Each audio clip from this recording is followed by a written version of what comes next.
నమస్తే, welcome to J news. నేను మీ ఆదిత్య. ముందుగా బులెటిన్ హెడ్లైన్స్ చూద్దాం. మేడారం నుంచి తిరిగి వస్తూ బస్సులోనే మందేసిన భక్తులు. ఒక్క ఛాన్స్ విలువ 2,540 కోట్లు. ఇక ధూళిపాల నరేంద్ర. తొలి జాబితా 94 సీట్లు టీడీపీకి, జనసేనకు 24 సీట్లు. అంతర్జాతీయ ప్రమాణాలతో దేశంలోని కాకినాడలో ఇండోర్ స్కేటింగ్ రింగ్ ను ఏర్పాటు చేయడం జరిగిందని Kakinada MP Vanga Geetha Viswanath, Kakinada city MLA Dwarampudi Chandrasekhar Reddy, Andhra Pradesh rural skating association అధ్యక్షుడు జె సుధాకర్ రెడ్డి పేర్కొన్నారు. ఇక శనివారం doctor YSR international indoor stadium ring రాష్ట్ర స్థాయి స్కేటింగ్ పోటీలను ముఖ్య అతిథుల చేతుల మీదుగా ప్రారంభించారు. ఈ సందర్భంగా వారు మాట్లాడారు. క్రీడల ద్వారా సమిష్టి తత్వం, క్రమశిక్షణ అలవడుతుందని వారు తెలిపారు. ఇక కాకినాడలో synthetic hockey track, Kakinada JNTU synthetic running track ఏర్పాటు చేయడం జరిగిందని తెలిపారు. ఇక త్వరలోనే జాతీయ స్థాయిలో స్విమ్మింగ్ పూల్ ని ఏర్పాటు చేయడం జరుగుతుందని తెలిపారు. ఇక క్రీడలు జట్టులోని సభ్యులతో ఎలా సర్దుకుపోవాలి, ఎలా సమన్వయం పాటించాలనే విషయాన్ని నేర్పుతున్నామని పేర్కొన్నారు. అలాగే ఆటగాళ్లకు స్పోర్ట్స్ మెన్ స్పిరిట్ నేర్పుతున్నామని తెలియజేశారు. ఇక దేశ భవిష్యత్తును యువతే నిర్ణయిస్తుందని, సమాజంలో అంశాలు చక్కటి అవగాహనతో పాటు సానుకూల దృక్పథాన్ని ఏర్పరచుకోవాలని హితవు పలికారు. ఈ పోటీల ప్రారంభ కార్యక్రమంలో ఎమ్మెల్సీ కర్రీ పద్మశ్రీ, కూడా చైర్మన్ రాగిరెడ్డి చంద్రకళ దీప్తి, నగర అధ్యక్షురాలు సుంకర శివప్రసన్న, కమిషనర్ వెంకట్రావు, అదనపు కమిషనర్ నాగ నరసింహారావు, కమిటీ సభ్యులు తదితరులు పాల్గొన్నారు.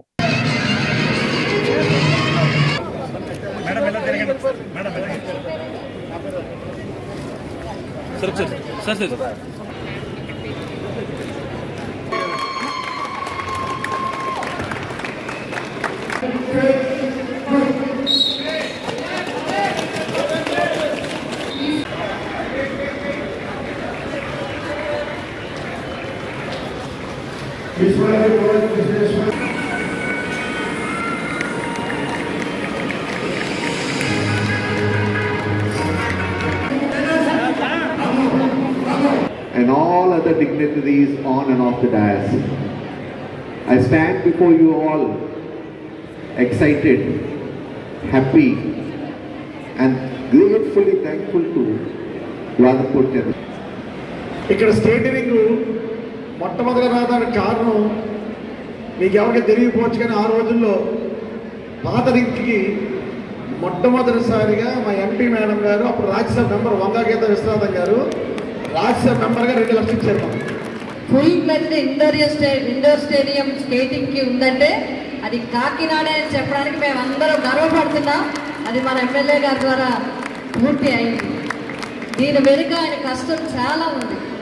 ఎందుకంటే ఇక్కడున్న వాతావరణం, మరి ఇక్కడున్న నిధుల గురించి కానీ, పర్మిషన్స్ కానీ, ఇవన్నిటిలో కూడా ఆయన ముందు నుంచి గత కొన్ని సంవత్సరాల నుంచి కూడా ఆయన చాలా కృషి చేయడం జరుగుతుంది. ఈరోజు YSR international skating indoor skating స్టేడియంని ఇనాగ్రేట్ చేసుకున్నాం. గతంలో ఇది ముఖ్యమంత్రి గారి చేతుల మీదుగా వర్చువల్గా ఇనాగ్రేట్ చేసాం. ఈరోజు రాష్ట్ర వ్యాప్తంగా ఉన్నటువంటి స్కేటర్స్ అందరినీ పిలిచి, అదేవిధంగా ఎంపీ మేడం గారు, నేను, ఎమ్మెల్సీ గారు, కూడా చైర్పర్సన్ గారు, సిటీ ప్రెసిడెంట్ గారు, మాజీ మేయర్ గారు అందరూ, అదేవిధంగా రాష్ట్ర skating association president Sudhakar Reddy గారు అందరూ రావడం జరిగింది. అందరి సమక్షంలో ఇది ఇనాగ్రేట్ చేసి స్కేటర్స్ అందరికి కూడా ఫెసిలిటీస్ని ఈ రోజు నుంచి కూడా ఇవ్వడం జరుగుతుంది. ఇది చాలా మంచి పరిణామం. కాకినాడ పట్టణంలో గతంలో చాలామంది స్కేటర్స్ని డెవలప్ చేసినటువంటి రింక్ ఇది. ఇక్కడ ఇండోరు ఇంటర్నేషనల్ అంటే ఇండియాలోనే ఎక్కడ లేనటువంటి ఫెసిలిటీస్ మనం కాకినాడ పట్టణానికి ఉంది. సో దేశవ్యాప్తంగా ఈరోజు కాకినాడ పట్టణం చెప్పుకునేలాగా పట్టణ స్కేటింగ్ ఫ్యామిలీ అందరూ కూడా ఈ రింగ్ గురించి డిస్కస్ చేసుకునే విధంగా మనం రూపుదిద్దడం జరిగింది. గతంలో ఇక్కడ చాలామంది పిల్లలు ఇంటర్నేషనల్ లెవెల్లో స్కేటింగ్ చేసి, అదేవిధంగా ఏషియాలో కూడా పార్టిసిపేట్ చేసి, నేషనల్లో కూడా చాలా మెడల్స్ సంపాదించుకొని ఉద్యోగపరంగా, అదేవిధంగా చదువు పరంగా డాక్టర్స్ కానీ, ఇంజనీర్స్ కానీ చాలామంది ఇక్కడ స్కేటింగ్ చేసి అయినటువంటి పిల్లలు ఉన్నారు. ఏదైనప్పుడు చాలా సంతోషం. నేను, ఎంపీ మేడం గారు చాలా సంతోషంగా ఉన్నాను. ఈరోజు కాకినాడ పట్టణ ప్రజలకందరూ కూడా ఒక మంచి ఫెసిలిటీస్ కలగజేసామని గర్వంగా కూడా ఉంది. భారతదేశంలో ఎక్కడ లేనటువంటి ఫెసిలిటీస్ని మన కాకినాడ పట్టణంలో మనం ప్రొవైడ్ చేసుకున్నందుకు చాలా సంతోషపడుతూ, నాకు ఈ అవకాశం ఇలా రావడానికి, నేను ఎమ్మెల్యే అయిన కాబట్టి చేయగలిగాను. నాకు ఈ అవకాశం ఇచ్చినటువంటి కాకినాడ పట్టణ ప్రజలందరికీ కూడా ప్రత్యేకమైన ధన్యవాదాలు తెలియజేసుకుంటూ, కాకినాడ బాగుండాలి, మనందరం బాగుండాలి. విశాఖ పశ్చిమ నియోజకవర్గం కంచరపాలెం మెట్టు వద్ద గల శ్రీరామ సేవ సమాజం అధ్యక్షులు పల్లా సత్యనారాయణ గారి ఆధ్వర్యంలో శ్రీ కోదండరామస్వామి మరియు వెంకటేశ్వర స్వామి ఆలయాల సందర్శన చేసిన విశాఖ పార్లమెంటు తెలుగుదేశం పార్టీ ప్రధాన కార్యదర్శి పాషర్ల ప్రసాద్ మరియు స్థానిక నేతలు గ్రామ అధ్యక్షులు పల్లా సత్యనారాయణ, యలమంచిలి వెంకట్రావు, నమ్మి బాబురావు, పల్లా గణేశ్వరరావు తదితరులు పాల్గొన్నారు. విశాఖ 3వ టౌన్ పోలీస్ స్టేషన్ పరిధిలో సిబిఎం కాంపౌండ్ పరిధిలో 3 తులాల గొలుసును మహిళా మెడలో లాక్కెళ్లినటువంటి దుండగులు తాడు తెంపుకొని వెళ్ళిపోయాడండి. 3 తులాల తాడు పుస్తులు ఉన్నాయండి. దేవుడు చిన్న బిల్లలు పెట్టుకున్నానండి. ఎంతసేపు అయిందమ్మా? ఇప్పుడు ఒక అరగంట అవుతుంది. ఎలా వచ్చారు? ఒకడు హెల్మెట్ పెట్టుకున్నాడండి. ఆడు ఇలాగ వచ్చాడు. ఆడు వెనక ఎవరో బండి అక్కడ ఉన్నదండి. ఇలా లాగేసి వెంటనే నా గొలుసు పరిగెట్టబడి 2 అడుగులు అక్కడ పడిగేసి అక్కడ అమ్మ మీ పేరు? పడిగేసాడమ్మ. ఎక్కడ ఇది ఏరియాకి వస్తుందండి? సిబిఎం కాంపౌండ్ అండి, 3 town police station.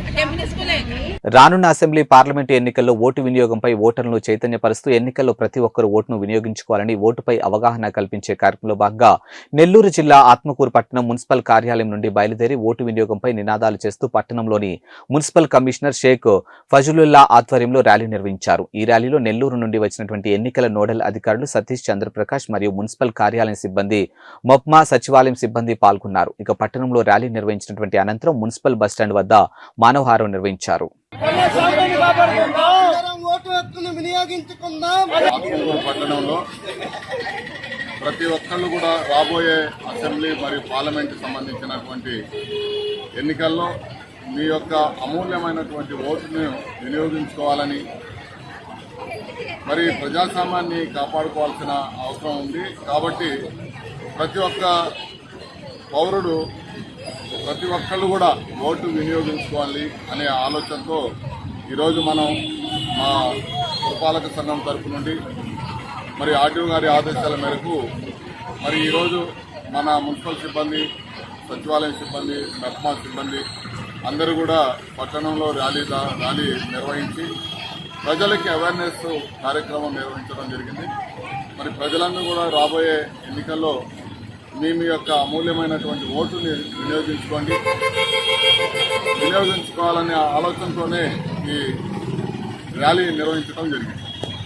Anakapalli Telugu Desam party మూకుముడి రాజీనామాలు. అనకాపల్లి జిల్లా అనకాపల్లి తెలుగుదేశం పార్టీ జనసేన పార్టీ పొత్తులో భాగంగా అనకాపల్లి అసెంబ్లీ సీట్లు జనసేనకు అభ్యర్థిగా కొనతాల రామకృష్ణకు కేటాయించడంపై తెలుగుదేశం పార్టీ అనకాపల్లి కసింకోట మండల నాయకులు, పట్టణ తెలుగుదేశం నాయకులు, కార్యకర్తలు పార్టీకి రాజీనామా చేశారు. ఇక తెలుగుదేశం కార్యకర్తలను నియోజకవర్గం ఇన్ఛార్జ్ పేలా గోవింద్ సత్యనారాయణ సముదాయించిన కార్యకర్తలకు ఇండిపెండెంట్ గా పోటీ చేయాలని తీవ్ర ఒత్తిడి చేస్తూ ఉన్నారు.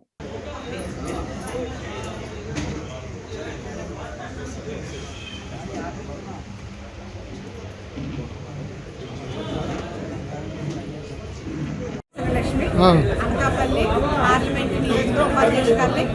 ఉపాధ్యక్షురాలని నేను మొదటి నుంచి కూడా 2014 నుంచి కూడా పేలా గోవింద్ సత్యనారాయణ గారు అనకాపల్లి నియోజకవర్గానికి అందరికీ అందుబాటులో ఇంట్లో మనిషిలాగా అలవాటైపోయారు. అతను పిలిస్తే పలుకుతారు, పిలకపోయినా పలుకుతారు.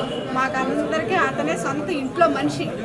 అలాంటి వ్యక్తికి మొన్న కూడా బాబు గారు వచ్చినప్పుడు కూడా నువ్వు చోడవరం మాడుగులు వచ్చినప్పుడు కూడా నీ పని నువ్వు చేసేసుకో, ఫాలో పైపు అని కూడా చెప్పారు. ఆ సంగతి నాకు తెలుసు. నేను విజయవాడ ఎన్నిసార్లు ఫోన్ చేసి అడిగినా, అమ్మ మీరు భయపడకండి, మీ గోవింద్ గారికే సీటు, మీ అన్నయ్యకే సీటు, అనకాపల్లి మీ పని మీరు చూసుకోండి అన్నారు. ఆయన కూడా ప్రజల్లో తిరిగారు. ఈ బాబు గారు పెట్టిన కార్యక్రమాలన్నీ కూడా దిగ్విజయంగా మేము చేసాము. ఏ ఇంటికి అన్నయ్య తీసుకెళ్ళాం, మేము వెళ్ళినా కూడా అమ్మ గోవింద్ బాబుకైనా సీటు, గోవింద్ బాబుకైనా సీటు అని అనేవారు. అది గోవింద్ గారి సీటు మీరు అందరూ కూడా తెలుగుదేశానికి వెయ్యండి అని చెప్పాము. మొన్న మా వీధిలో భీముని గుమ్మ అతను వచ్చినప్పుడు కూడా బాబు నీకైతే అన్నారు. అందరూ నమ్మకం పెట్టుకున్నాము. పేలా శ్రీని గారికి కూడా నేను పిలిచి అడిగితే అమ్మ మీ అన్నయ్యకే సీటు ఇంకెవరికి ఇవ్వమని అన్నారు. ఇప్పుడు మధ్యంతరంగా ఎవరిని సంప్రదించకుండా మాతో కార్యకర్తలతో కానీ ఈ నియోజకవర్గ ప్రజలతో మాట్లాడకుండా అతనికి సీటు ప్రకటించడం అంటే అది చాలా తప్పు పని. మేమందరం కూడా ఆ పద్ధతిని, ఆ మాటని, ఆ సీటు వ్యతిరేకిస్తున్నాం. చంద్రబాబు అనకాపల్లి మండల నాయకుడిని ఈరోజు అనకాపల్లి నియోజకవర్గం నుంచి టికెట్ని మా పేలా గోవింద్ సత్యనారాయణ గారికి ఇవ్వకుండా వేరే వాళ్ళకి ఇచ్చారు. కాబట్టి ఈరోజు మా పేలా గోవింద్ గారిని ఇండిపెండెంట్గా పోటీ చేయమని మేము కోరుకుంటున్నాం. ఆయన కానీ చేస్తే మేమందరం కూడా కలిపి 50,000 నుంచి 70,000 ఓట్ల మెజార్టీ వచ్చేలాగా మా కార్యకర్తలు అవనియండి, మా నాయకులు అవనియండి, అందరం కష్టపడి మేము మా పిల్ల గోవింద్ గారిని గెలిపించుకొని మీ దగ్గర తీసుకొస్తామని మన చంద్రబాబు నాయుడు గారికి మనయపూరిగా చెప్తున్నానండి. ఎందుకంటే 5 సంవత్సరాలు బట్టి కాపీ విత్ క్యాటర్ కానీ లేదు అంటే ప్రతి ఇంటికి కూడా వెళ్ళి ప్రతి అందరి తాలూకా అభిమానాలు పొందిన వ్యక్తి మా పిల్ల గోవింద్ సత్యనారాయణ గారు. మా పిల్ల గోవింద్ గారికి సీటు ఇవ్వకపోతే ఇండిపెండెంట్గా పోటీ చేయమని మా నాయకులు కార్యకర్తలు అందరూ కూడా డిమాండ్ చేస్తున్నామండి. ఆయనకి కానీ భారీ మెజార్టీతో మేము గెలిపించి మా పిల్ల గోవింద్ గారిని మేము ముందుకు తీసుకొస్తామని మా చంద్రబాబు నాయుడు గారికి ఒక మాట తెలియపరుస్తున్నామండి.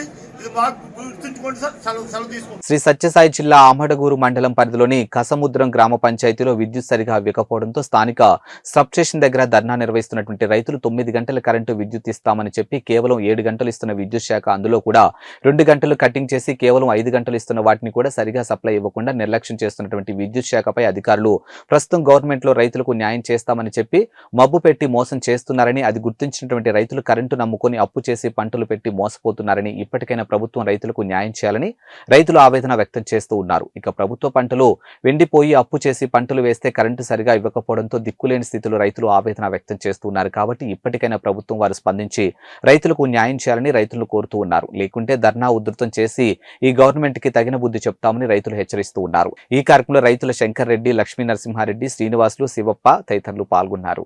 9 గంటల కరెంట్లో 2 గంటల మంది కట్ చేశారు. ఉన్న 4 ఇచ్చే 4 గంటల కరెంట్ కూడా 10 సార్లు కటింగ్ అవుతుంది. ఉన్న కరెంట్లో కూడా వోల్టేజ్ తిరగడం లేదు. ప్రతి రైతు నష్టపోయినాడు. ప్రతి రైతు ఒక ఎకరా ఒక బోర్కి 1 ఎకరా మాత్రమే పాడగల శక్తి ఉంది. ప్రతి రైతు బోర్లు బర్న్ అయిపోతున్నాయి. బోర్లు బర్న్ కావడం స్టార్ట్లు కాలిపోవడం రైతు భారీగా నష్టపోతున్నాము. లో వోల్టేజ్ వస్తుందని చెప్పు అసలు వోల్టేజ్ ప్రాబ్లం లేదు. ఫార్మాలిటీకి కరెంట్ వదులుతున్నారు తప్ప ఇది ప్రజలను ఉద్దేశించి రైతులు బతికించడానికి వదలడం లేదు. మరి ముఖ్యంగా విషయం ఏమంటే ప్రతి ఒక్క రైతుకు ఎకరానికి ఎన్ని ఎకరాలు పెట్టే డేటా మీ దగ్గరే ఉంది. ప్రతి ఎకరాకు ప్రతి రైతుకు 50,000 రూపాయలు చొప్పున చెల్లించాల్సిందిగా మేము ప్రభుత్వాన్ని డిమాండ్ చేస్తున్నామని చెప్పి మనవి చేస్తున్నాం. ఇది నా ఆక్రోధన. ఇట్లో రైత సంఘం విద్యుత్ సరిగ్గా రావడం లేదు. పంటలో మీరు ఇస్తానే కరెంట్లకు ఎట్లా నట్టుపోతున్నాము. ఈరోజు స్టాప్ చేసేసి 3 రోజులు 4 రోజులు స్టాప్ చేసినా కూడా నష్టపోతాము. అందువలన ఇడకుండా ఉండేది బెటరు. ప్రతి రైతుకు నష్టపరిహారం చెల్లించండి. విద్యుత్ సమస్య ఎకరాకు 30,000-40,000 ఖర్చు వచ్చింది. అది కూడా రాలేకపోతుంది. ఆత్మహత్య ఆఫీసులోకి వచ్చి మేము మందు తీసుకొని తాగాకైనా సిద్ధంగా ఉన్నాము. కూడా 3 గంటలు కరెంట్ తిరగడం లేదని మోటార్ కదా ఆవేదన వ్యక్తం చేస్తున్నాము. అయితే వాటర్ డ్రై అయిపోయినందువల్ల లో వోల్టేజ్ ఉండడం వల్ల లోపల భూగర్భ జలాలు బయటకు తేలేకుండా నాణ్యమైన కరెంటు లేనందువలన రైతు భారీగా నష్టపోతున్నామని ఇట్లా రైతు సదస్సు ద్వారా ప్రతి రైతు చెప్పండి. నాణ్యమైన కరెంట్ ఇవ్వలేదు. ఆఫ్ చేయాలా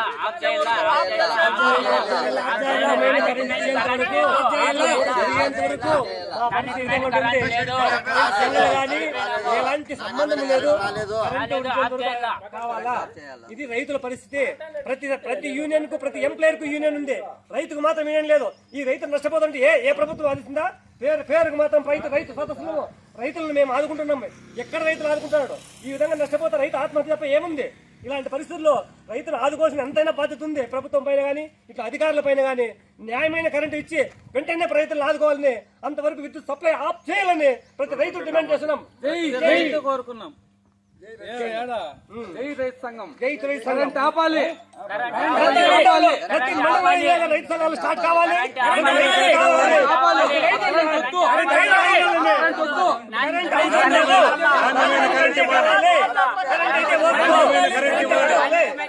లేకపోతే వద్దు.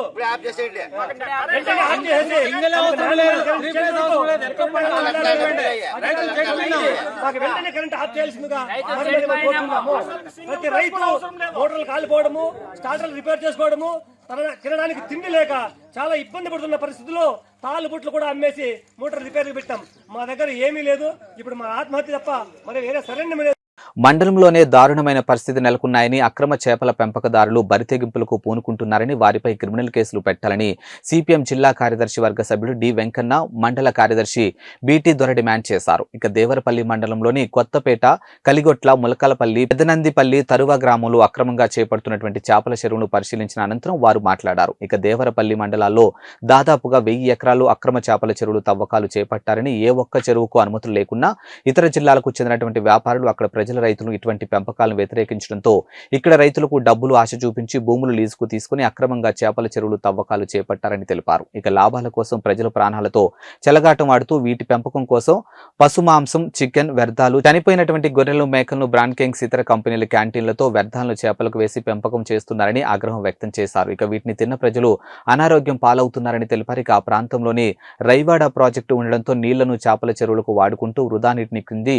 పొలాలకు వదిలిపెట్టడం వల్ల రైతులు తీవ్ర ఇబ్బందులు పడుతున్నారని తెలిపారు. గతంలో వీటిపై రెవెన్యూ, పోలీసు, ఫిషరింగ్, ఇరిగేషన్ అధికారుల నిఘా ఉండేదని, ముఖ్యమంత్రి సొంత మండలాలు అవ్వడంతో అధికారులు భయపడి పూర్తిగా వదిలిపెట్టేశారని తెలిపారు. ఇక దీంతో చేపల పెంపకదారులు పూర్తిగా బరితెగింపులకు పూనుకొని విచ్చలవిడిగా చికెన్, మాంసం వ్యర్థాలను చేపల చెరువుల్లో గ్రేడింగ్ మిషన్లు పెట్టి గ్రేడింగ్ చేసి చేపలకు వేస్తున్నారని తెలిపారు. అక్రమ చేపల చెరువులు వ్యాపారం అటువంటిది విచ్చలవిడిగా జరుగుతూ ఉంది. ఈ మండలం అటువంటిది ఆసామాసా మండలం కాదు. ఈ రాష్ట్రంలోనే పేరొందినటువంటి ఉప ముఖ్యమంత్రి, పంచాయతీరాజ్ మంత్రి గూడు ముత్యాలనాయుడు ఉన్నటువంటి మండలం ఇది. ఈ మండలంలోని ఏ ఒక్క చెరువుకి కూడా అనుమతులైనటువంటివి లేవు. ఈ చెరువులో అక్రమంగా చేపల పెంపకం అటువంటి జరుగుతూ ఉంది. ఈ చేపలన్నీ కూడా ఇతర రాష్ట్రాల్లోని, ఇతర దేశాల్లోని నిషేధించినటువంటి చేపల్ని ఇక్కడ తీసుకొచ్చి పెంపకాలటువంటివి ఇక్కడ జరుపుతూ ఉంటారు. ఈ చేపలకి పశుమాంసం, అదేవిధంగా చనిపోయినటువంటి గొర్రెలు, కోళ్ళు, వ్యర్థ పదార్థాలు తీసుకొచ్చి పెంపకాలటువంటివి జరుగుతూ ఉన్నాయి. ఇక్కడ మనం చూడొచ్చు, చచ్చిపోయిన కోడిని ఇక్కడ తీసుకొని వచ్చి ఇక్కడ ఎటువంటి జరిగింది. అక్కడేమో చనిపోయినటువంటి గొర్రెల్ని తీసుకొని వచ్చి మేకల్ని ఈ చెరువులంతా వేసి ఇక్కడ చేపలంటువంటి పెంపకం చేస్తూ ఉన్నారు. దీని మీద గతంలో అనేక సార్లు ఈ ఫిషరింగ్ అధికారులకి, జిల్లా కలెక్టర్లకు ఫిర్యాదు చేశాం. కానీ వాళ్ళకి నిమ్మక నీరెత్తినట్టు వాళ్ళు మామూలు కక్కుర్తిపడి ఈరోజు పట్టించుకోవడం అటువంటిది జరగట్లేదు. ఇక్కడ మంత్రి గారు ఉన్నారు, వాళ్ళ ఒత్తిళ్ళకి మేము చేయలేకపోతున్నామని చెప్పేసి నిస్సాహిస్థితిలో ఈరోజు అధికారులు ఉన్నారని చెప్పేసి వాళ్ళు చెప్తా ఉన్నారు. ఇది అత్యంత దుర్మార్గమైనటువంటి చర్య. ఈ చేపల చెరువులకి రైవాడ ఇరిగేషన్ నీళ్ళు అటువంటివి రోజు వాడుకుంటా ఉన్నారు. ఇరిగేషన్ నీళ్ళు ఇక్కడేమో రైతులకేమో తాగడానికి నీళ్ళు లేవు, పశువులకు నీళ్ళు లేవు. రైవాడ పంట పండించుకొని రైతులకి తీవ్ర ఇబ్బందులు పడుతున్నారు. కానీ చేపల చెరువులకు మాత్రం విచ్చలవిడిగా ఇరిగేషన్ నీళ్ళు అటువంటి పెట్టుకొని ఇక్కడ నీళ్లు నింపుకొని వాళ్ళు చేపల పెంపకం జరుగుతున్నారు. రైతులకి ఈరోజు డబ్బులు ఆశ చూపించి వాళ్ళకి లీజులకి డబ్బులు ఇచ్చి వాళ్ళ భూములన్నీ కూడా చేపల చెరువు కింద మార్చేసి వాళ్ళ రైతులను కూడా ఈరోజు మోసం చేసి అనేక మంది చేపల చెరువుల యజమానులు కూడా ఇక్కడ నుంచి దుకాణాలు సరిదించినటువంటి సందర్భాలు అనేక ఉన్నాయి. సంగారెడ్డి జిల్లా పటాన్చెరు మండలం ముత్తంగిలో బీజేపీ జిల్లా అధ్యక్షురాలు గోదావరి అంజిరెడ్డి ఆధ్వర్యంలో మీడియా సమావేశం. ఇక హాజరైన దుబ్బాక మాజీ ఎమ్మెల్యే ఎం రఘునందన్, మాజీ ఎండల లక్ష్మీనారాయణ, బీజేపీ సీనియర్ నేత సంగప్ప, బీజేపీ నేత ఎం రఘునందన్ కామెంట్స్. ఇక పాలకులు చిత్తశుద్ధి లోపంతోనే ఆసియాలోని అతిపెద్ద పారిశ్రామిక ప్రాంతం ఎలాంటి అభివృద్ధి చెందలేదు. ఇక ఈదులు, నాగులు, పలువురు రైల్వే టెర్మినల్ భూసేకరణ వద్ద ఆగిపోవడం విచారకరం. ఇక 153 కిలోమీటర్ల రింగ్ రోడ్డు నిర్మాణం సాధ్యమైన కొల్లూరు వద్ద కిలోమీటర్ సర్వీస్ రోడ్డును ఇవ్వలేకపోవడం ఇంకా బాధాకరం. ఇక స్థానిక ఎమ్మెల్యే గూడెం మహిపాల్ రెడ్డికి రియల్ ఎస్టేట్ మీద ఉన్న ప్రేమ సర్వీస్ రోడ్డు నిర్మాణంపై లేదని, పటాన్ చెరువులో ఎన్నో చెరువులున్నా సిద్దిపేట, కోమటి చెరువుల అభివృద్ధి చెందకపోవడం బాధాకరమని పేర్కొన్నారు. ఒక్క చెరువు కూడా మినీ ట్యాంక్ బండ్ కాలేదని, పటాన్ చెరువులో గొప్ప ల్యాండ్ బ్యాంక్ ఉన్న ఐటీ సెజ్ డెవలప్మెంట్ చేయలేకపోవడం దురదృష్టకరమని పేర్కొన్నారు. ఇక క్లస్టర్ల రూపంలో గుట్టలను, కొండలను కరిగించేశారు. ఇక బీఆర్ఎస్ పార్టీకి ప్రజా సమస్యలపై చిత్తశుద్ధి లేదు. ఇక రాబోయే పార్లమెంట్ ఎన్నికల్లో బీజేపీకి ప్రజలు పట్టం కడతారని అన్నారు. ఎందుకంటే ఇక్కడ గతంలో చాలా పొల్యూషన్ ఉండే, మేమంతా పొల్యూషన్ మీద కొట్లాడి సుప్రీంకోర్టు దాకా పోయినాం. ఇలా రిక్రియేషన్కి సంబంధించి ఇన్ని వేల మంది కార్మికులు పనిచేసేటువంటి ఈ ప్రాంతంలో ఓ రామసముద్రం చెరువు కట్టనో, ఓ పటాన్ చెరువునో ఒక మినీ ట్యాంక్ బండిగా డెవలప్ చేయడానికి 100% వసతులు, అవకాశాలు ఉన్నప్పటికీ కూడా వాటిని రెండింటిని కూడా చేయలేకపోవడం అనేది బాధాకరమైనటువంటి విషయం. చివరిగా నేను ఈనాడు కంట్రిబ్యూటర్గా తెల్లాపూరు, అమీన్పూరు, ఐలాపూరు, కొల్లూరు లోపల శ్రీమతి ఎరినేని సీతాదేవి గారి నాయకత్వంలో వేసినటువంటి అసెంబ్లీ హౌస్ కమిటీ ద్వారా 5,000 ఎకరాల భూమిని కాపాడిపెట్టినాం. తెల్లాపూర్లో ఐటీ సెజ్ ఇస్తా అని రాజశేఖర రెడ్డి ముఖ్యమంత్రిగా ఉన్నప్పుడు వచ్చి ఒకసారి శిలాపలకం వేసిపోయాను తెల్లాపూర్ సాయిబాబు గుడి దగ్గర. ఆ రోజుల్లో రాజశేఖర రెడ్డి గారు బతికున్నప్పుడే ఎకరా 10 కోట్ల రూపాయలకి వేలంలో పోయింది. ఇలా మరి పొద్దున్న లేస్తే గచ్చిబౌలి అంటారు, కోకాపేట అంటారు, నార్సింగ్ అంటారు. మరి కొల్లూరులో 1000 ఎకరాలు ఉంది, తెల్లాపూర్లో ఒక 1000 ఎకరాలు ఉంది, అమీన్పూర్లో ఒక 1000 ఎకరాలు ఉంది, ఐలాపూర్లో 1200 ఎకరాలు ఉంది. మరి ఎందుకు నిజంగా ఐటీని డెవలప్ చేయాలంటే మాకు ఆల్రెడీ రింగ్ రోడ్ డెవలప్ అయింది, రేపో మాపో RRR రాబోతుంది ఈ ప్రాంతంలోంచి. ఈ ప్రాంతానికి ఒక ఐటీ సెజ్ని తీసుకురాలే. ఆఖరికి ఇక మేడ్చల్ మంత్రి తీసుకుపోయి ఐటీ సెజ్ని ఏం లేని కళ్ళ కోయలో పెట్టుకున్నాడు, కానీ అన్నీ ఉన్నటువంటి పటాన్చెరువుకి ఒక ఐటీ సెజ్ తీసుకురాలేకపోయినరు. పటాన్చెరువు ఉంది, అమీన్పూర్ ఉంది, తెల్లాపూర్ ఉంది, కొల్లూరు ఉంది, 1000 ఎకరాల ప్రభుత్వ భూమి అక్కడ రెడీగా అవైలబుల్ ఉంది. మరి అందరూ సాఫ్ట్వేర్ వాళ్ళు వచ్చి బీరంగూడలో, అమీన్పూర్లో, తెల్లాపూర్లో ఇటువైపే నివాసాలు ఏర్పరచుకుంటున్నారు. కేంద్ర ప్రభుత్వం హైదరాబాద్, సికింద్రాబాద్ 2 రైల్వే స్టేషన్ల వల్ల చాలా ఇబ్బంది అవుతుంది, హైదరాబాద్ మీద ఒత్తిడి వస్తుందని చెప్పి హైదరాబాద్కి తూర్పున ఒకటి, పడమటిన ఒకటి 2 కొత్త రైల్వే టెర్మినల్స్ని డెవలప్ చేయాలని భావించినప్పుడు ఈస్ట్ వైపున చెర్లపల్లి రైల్వే స్టేషన్ని, వెస్ట్ వైపున ఈదుల నాగులపల్లి రైల్వే టెర్మినల్ని సుమారు 500 ఎకరాల విస్తీర్ణంతో గొప్పగా డెవలప్ చేయాలి, ఈదుల నాగులపల్లి రైల్వే టెర్మినల్ని అభివృద్ధి చేయాలని చెప్పి ప్రభుత్వం ప్రతిపాదనలు పంపించింది. చెర్లపల్లి రైల్వే టెర్మినల్ పూర్తయింది, రేపో మాపో గౌరవ ప్రధానమంత్రి గారు వచ్చి ఆ రైల్వే టెర్మినల్ని ప్రారంభించబోతున్నారు. కానీ ఈదుల నాగులపల్లి రైల్వే స్టేషన్ చుట్టూ సుమారు 500 ఎకరాల ప్రభుత్వ భూమి ఉన్నప్పటికీ కూడా ఈ రోజు దాకా ఇటు పటాన్చెరువు, అటు సంగారెడ్డి నుంచి ప్రాతినిధ్యం వహించినటువంటి ఎమ్మెల్యేలకి ముందు చూపు లేకపోవడం వల్ల ఈదుల నాగులపల్లి రైల్వే టెర్మినల్ ఎక్కడుంది అంటే భూసేకరణ దగ్గర మాత్రమే ఆగిపోయింది తప్ప 2 అడుగులు కూడా ముందుకు పడలేదు. సో నాయకులకి ముందు చూపు లేకపోవడం వల్ల ఏ చెర్లపల్లి టెర్మినల్, ఏ ఈదుల నాగులపల్లి టెర్మినల్ 2 అయితే ఒకేసారి ప్రారంభిస్తామని చెప్పినరో అందులో చెర్లపల్లి టెర్మినల్ పూర్తయి మార్చి 24 లోపల రేపో మాపో ప్రారంభోత్సవానికి సిద్ధమవుతుంది. కానీ నాగులపల్లి టెర్మినల్ అనేది ఇంకా భూమి సేకరణ దగ్గరనే ఆగిపోవడం అనేది ఈ ప్రాంత ఎమ్మెల్యేల పనితీరుకి దర్పణంగా మనం చూడాల్సినటువంటి అవసరం ఉంటుంది. రెండో మాట, మనం అందరం రింగ్ రోడ్ మీద పోతాం, 153 కిలోమీటర్ల రింగ్ రోడ్డును పూర్తి చేయడం సాధ్యమైంది, కానీ కొల్లూరు కాడ రైల్వే ఫ్లైఓవరో రైల్వే బ్రిడ్జో కట్టి కొల్లూరు దగ్గర సర్వీస్ రోడ్ ఇవ్వడానికి 10 ఏళ్ల నుంచి మన ఎమ్మెల్యేలు ఏం ప్రయత్నం చేశారో ఒకసారి ఆలోచించాలి మీరు దయచేసి. పటాన్చెరు ఎమ్మెల్యే అదే పార్టీ, మున్సిపల్ అడ్మినిస్ట్రేషన్ మంత్రి అదే పార్టీ, ఈ జిల్లా మంత్రి అయితే పొద్దున్నేస్తే ఈ జిల్లాని బాగా అభివృద్ధి చేస్తున్న బంగారు తెలంగాణ అయింది అని చెప్తారు.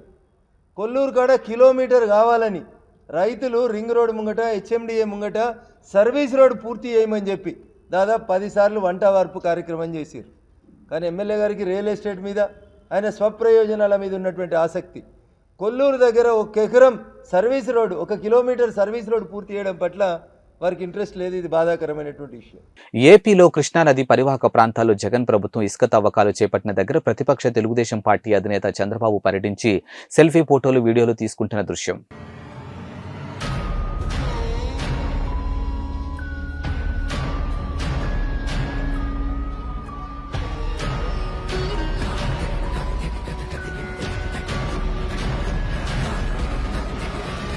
టీఎస్పీఎస్సీ ద్వారా నిర్వహించినటువంటి ఏఈ పోస్టులను వెంటనే చేపట్టాలని డిమాండ్ చేస్తూ అభ్యర్థులకు గాంధీ భవన్ ముందు ఆందోళన చేపట్టారు. ఇక 2023 జనవరిలో పరీక్ష నిర్వహించినప్పటికీ ఇప్పటి వరకు డాక్యుమెంట్ వెరిఫికేషన్ చేపట్టలేదని అభ్యర్థులు ఆవేదన వ్యక్తం చేస్తున్నారు. ఇక వెంటనే ముఖ్యమంత్రి రేవంత్ రెడ్డి స్పందించి తమకు న్యాయం చేయాలని అభ్యర్థులు కోరుతూ ఉన్నారు.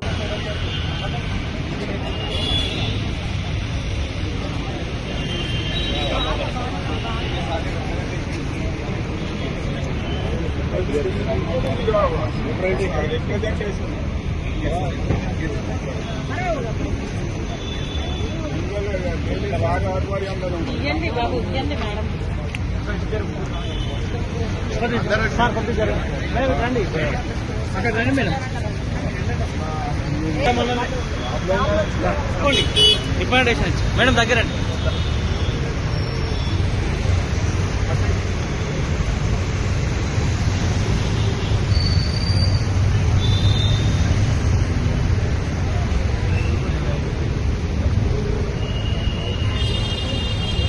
జస్ట్ రిప్రజెంటేషన్, వాళ్ళందరూ కూడా జాబ్లు వచ్చినాయి, అందరికీ కూడా